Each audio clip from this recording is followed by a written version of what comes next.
Welcome everyone to this week's edition of Where is Your Stop?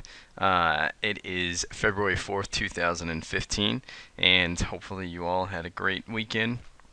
But as always, let's dive right into these markets. So, in the hawking perspective, we recently discussed essentially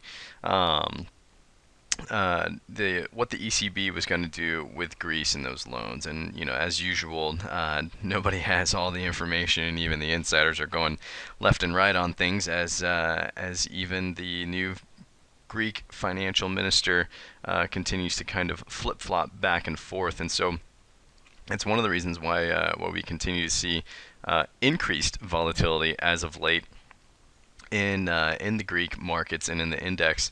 And of course, to represent that, we're going to be using GREK, which is an ETF that represents Greece for us. And as we zoom in here and we take a look at what's been going on recently, the slightest bit of news is just sending this market down drastically, and then any inkling of stability is just causing huge spikes. But the market is still just trying to work itself out. Obviously, we've filled this downside gap in here, and now we have this upside gap to where if we see this be filled, then obviously it just continues to continue to mean that the market is trying to figure out where it is right now. But as long as this low holds, that'll be interesting in the short term to see what can happen. In terms of how we've traded Greece, we've been short Greece. And essentially we had our short signal back here in May. And this is one of the reasons why you have to stay outside the noise in terms of where our stop is. We have our first short signal, and market immediately comes back, and then all of a sudden just resumes that downside slide. And once we broke down through these 13 lows, it moved at the same rate, but started to just gap at the downside at the open quicker as well.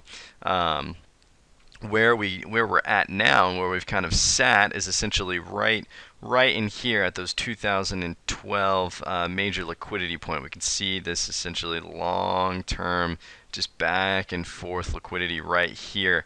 Of course, there is this gap all the way down in here, and that'll be interesting to see if the market actually tries to fill that and do an undercut institutional low before they really step in and say, what, there could possibly be value in terms of some of these stocks that are in here. But first, they have to find out, what is the bond situation, what's going to happen with the debt that country holds, what kind of swaps are they going to bring out, the myriad of different things is very large that can happen. And so right now, that insecurity, that indecision is really causing just this very macro move to the downside. And you can see that our first stop was very much outside of the noise, and then we did not move.